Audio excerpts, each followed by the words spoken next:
Shabbat Shalom. Earlier this week, I invited a member of our community to meet with me to talk about how he's feeling about CBT, about his relationship to me, and about whether or not his family is feeling integrated into our community. I always want to know how our members are feeling and connecting, but it feels particularly important right now as we launch our strategic plan and look for where we are thriving and where we are falling short.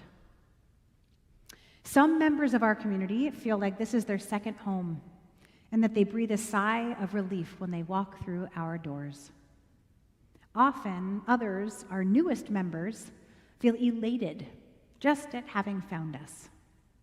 And some feel like they're trying to find their place and it isn't happening, either with me personally or with our community more broadly. I know that we cannot please or reach everyone, but I certainly want this to be a place where everyone who chooses to be a member feels a deep sense of belonging. And if that's not happening, I want to try and fix it, in partnership with you, of course. I am, in general, a very open person, and I try to listen with a compassionate heart whenever I sit with someone in my office, even if what they're telling me is that I'm not showing up as the rabbi they want me to be.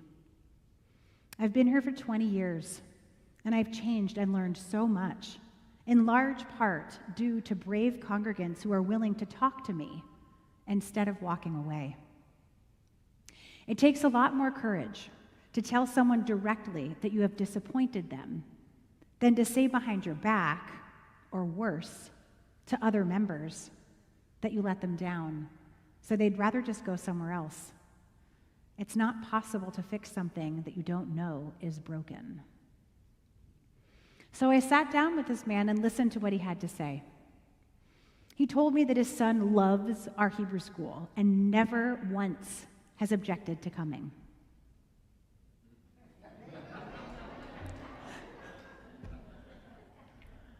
He told me that he has made lifelong friends in our community, individuals and families with whom he celebrates Passover and break the fast and all kinds of secular things too.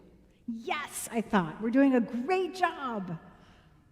But then he told me that despite all that, when he's come to services in the past, he doesn't feel connected, doesn't lay his burdens down, as he said, and he hasn't wanted to come back for Shabbat. My heart sank. Nothing makes me more sad than to hear that someone comes to Shabbat and doesn't feel better after they leave. I know we can't be everything for everyone, especially being a small synagogue with a very small and enormously stretched staff. But I've always felt confident about the spiritual uplift that our services offer to our community. So we talked some more. And here's what I learned. As a person who does not believe in God or spirit of any kind, or what I try to cultivate every time I'm on the bima, he does not receive what I'm offering when I lead services. What makes him lay his burdens down, as he said, is a short service geared towards kids, an easy meal provided by our synagogue, and time to talk with his friends while the kids run around. His feelings are totally valid and important, and something we try to offer at our family services each month. But they do not exactly match the God-centered prayer experience I aim to create week after week. In our first gathering this past Sunday with Dale Glasser, the consultant who's working with our community in our strategic plan, he shared lots of helpful wisdom and information about synagogues. But what stood out for me, perhaps most of all, was this, from an article called Definitions on Congregational Growth. The primary task of the congregation in helping spiritual growth, the article read, is maintaining the steady rhythm of exposure to text and worship week in and week out, year after year. A congregation that allows its worship to become sloppy or routine is compromising its central opportunity to provide for the spiritual growth of its members. And this, The congregation is one of the few places in society in which we as individuals can come together, restore our wholeness, recover our sense of direction, receive inspiration to do what we must do, and be assured of the community with God and with each other that makes life worth living. I felt an immediate and profound amen when I heard those words. That's why I do what I do. That is why I am here. I believe that how we worship, the prayer and music we create on Shabbat week after week, is one of the most defining parts of our community. And yet, for the vast majority of our congregants, as evidenced by the number of people who come to pray versus the number of people who belong to our synagogue, and as evidenced by my conversation with this man, worship and a connection to God do not define why many belong to our or any synagogue. I don't believe that most Reform Jews belong to synagogues because of the services that they offer, or else our services would be bursting each week, which leaves me with a real conundrum. If how each individual synagogue worships is, by definition, what distinguishes it from its neighbor, but the people who belong to the synagogues don't belong because of worship, how do we create a community of meaning that will connect to people? If the majority of our congregants don't find meaning in sitting in a pew and praying, or don't believe in God, or don't resonate with the language of our prayers, yet those prayers are exactly what makes us uniquely us, how do we continue to connect to those people in our community? Just a little while ago, we prayed the words of the Shema, the central statement of faith for us as Jews. It is what we are meant to say when we wake up, when we go to sleep, and it is the last words we say before we die. It is one of the most precious things that we brought to the world, a belief in one singular God. And yet, because we're Jews, you don't have to believe in God at all to be Jewish. What is a rabbi supposed to do with that? In our Torah portion this week, Va'etchanan, we find a second recitation of the Shema and Ve'ahavta, pieces of our tradition so important that they're repeated twice in the Torah and included twice daily in our prayers every day. Do not forget, the Torah says, that what makes us Jews is to believe in one God, to love that one God. That is our mission as taxed by the Torah and mitzvot. That is what binds and unites us. But then we have the congregant I spoke to, and so many of our members who question or doubt or downright know that they don't believe in anything that they cannot see and touch right here and now, which makes me wonder how in the world I bridge this gap.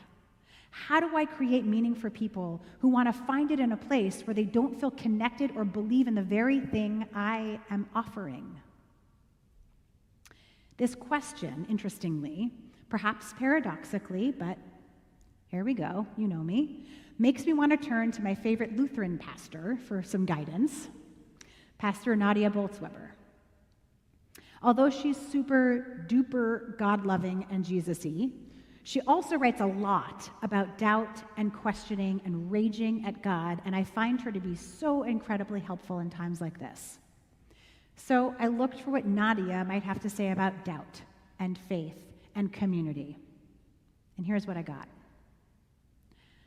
I'm not sure at what point it was decided that having faith looks like an unwavering and changeless belief in God, she says, no matter what kind of, and to pause, here she swears because she loves to swear, but I won't swear on the bima, so instead I'll just say, no matter what kind of mess we're in the midst of, I'm also not sure we were created to be quite that boring. I've mentioned it before, but the opposite of faith isn't doubt.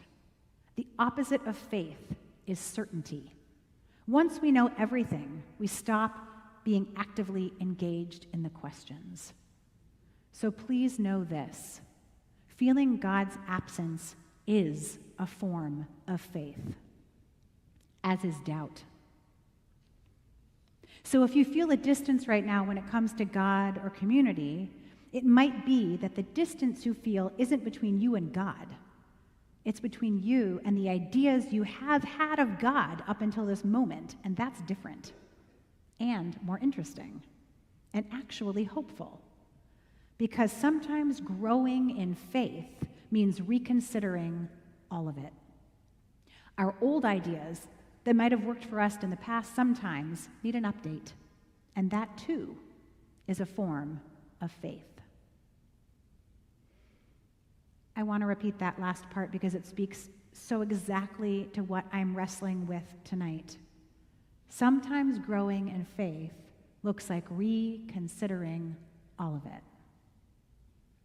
According to Nadia, the conversation I had with this congregant was a form of faith. His questioning, his atheism, his commitment to our community despite his discomfort, despite his certainty that there is no God, is part of his faith offering because he is here and not walking away. His doubt is an invitation to him and to us to consider what it really means to be a community where people need their comfort and ease and connection to come in all kinds of different colors. For some, it is here, praying, singing, knowing you belong. For others, it's watching your kids run in the parking lot while their hands are sticky with marshmallows, talking with friends, knowing your kids are safe and being held by the embrace of the community. For others, maybe you don't know why you're here, but you still keep showing up, looking, searching. That is faith too. And that, my friends, leads me to understand how you could recite the words of the Shema, faith in one God, without believing in God or the original intention of the words. Shema Yisrael, hear, O Israel. Listen, people, it says. There is one unifying force in the universe, in this room, that does not require identical faith or belief or action, but it requires some faith, even just the possibility of faith in something bigger, in synagogues, in the history of our people, in God maybe, faith in the people who dedicate their lives to Jewish service, faith in our songs and traditions. Shema Yisrael, we are one. As long as you don't walk away. I invite any and all of you to speak with me personally, to reach out to me, to share your thoughts and questions and frustrations with me. We are on this journey together, one people, one God. And it is only by continuing to be a congregation, to congregate, by showing up, me and you, by committing to this crazy Jewish path that we're on, that we continue to be one. Thank you for being here tonight. I see you, and I am with you. Shabbat Shalom.